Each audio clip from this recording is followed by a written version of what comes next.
তদবির বাণিজ্য সহ বিভিন্ন দুর্নীতির অভিযোগে স্বাস্থ্য উপদেষ্টার সাবেক দুই ব্যক্তিগত কর্মকর্তা এবং এনসিপির সাবেক নেতা গাজী সালাউদ্দিন তানভীরকে জিজ্ঞাসাবাদ করছে দুদক। সংস্থাটির আলাদা অনুসন্ধানকারী কর্মকর্তা তাদেরকে জিজ্ঞাসাবাদ করছে। এর আগে সকাল 10টায় দুদকের সেগুন বাগিচায় কার্যালয়ে হাজির হন তারা। এনসিপির সাবেক নেতা গাজী সালাউদ্দিন তানভীরের বিরুদ্ধে অভিযোগ, এনসিটিবিতে কাগজ সরবরাহে 400 কোটি টাকা কমিশন নিয়েছেন।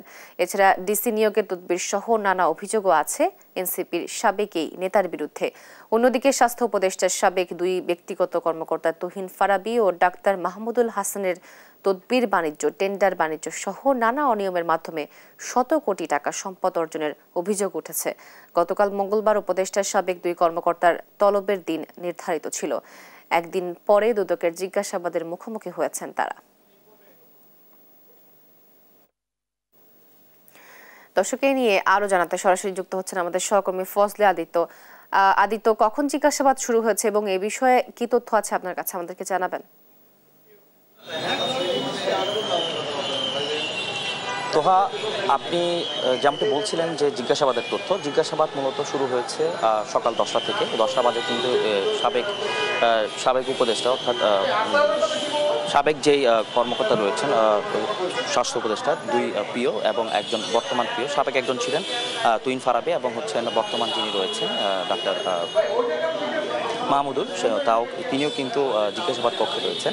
এছাড়া আপনাকে একটা জানিয়ে দিই যে নব্যগঠিত যে রাজনৈতিক দল এনসিপি রয়েছেন, এনসিপির যে নেতা রয়েছেন, সাবেক নেতা গাজী সালাউদ্দিন তানভীর, তিনি জিজ্ঞাসাবাদ কক্ষে ঢুকেছিলেন বেলা 11টায় এবং 11টা পরবর্তী সময় পৃথক পৃথক কর্মকর্তা অর্থাৎ অনুসন্ধান কর্মকর্তা তাদের জিজ্ঞাসাবাদ করেছেন। এবং জিজ্ঞাসাবাদ শেষে আমরা এখন পর্যন্ত যাকে পেয়েছি, জিজ্ঞাসাবাদ শেষে আমাদের সাংবাদিকদের সাথে কথা বলেছেন এনসিপির সাবেক নেতা গাজী সালাউদ্দিন।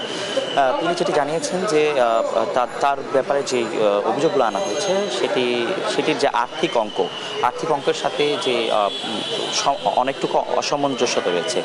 তবে তিনি যেটি জানিয়েছেন যে এই ব্যাপারে তার যদি এই সকল অভিযোগ যদি সত্য হয়, তাহলে তার বিরুদ্ধে যে কোনো রকম আইনানুগ পদক্ষেপ সে গ্রহণ করে নেবেন। তবে তিনি বলছেন যে যেই অভিযোগগুলো উঠানো হয়েছে অর্থাৎ অনুসন্ধান কর্মকর্তা জিজ্ঞাসাবাদ শেষে কিন্তু মূলত গাজী সালাউদ্দিন আমাদেরকে এভাবেই বলেছেন যে যেই জিজ্ঞাসাবাদ পরবর্তীতে তাকে যদি মনে হয় যে তার অভিযোগগুলো সত্য এবং তার ব্যাপারে যে সংস্থাটি যেই ব্যবস্থা নেবে সেই ব্যবস্থা সে গ্রহণ করে নেবে। এছাড়া এখন পর্যন্ত কিন্তু তুহিন ফারাবীকে জিজ্ঞাসাবাদ করা হচ্ছে, স্বাস্থ্য উপদেষ্টার যে সাবেক পিও এবং বর্তমান পিওকে এখনো পর্যন্ত জিজ্ঞাসাবাদ কক্ষে উনি ঢুকেনি।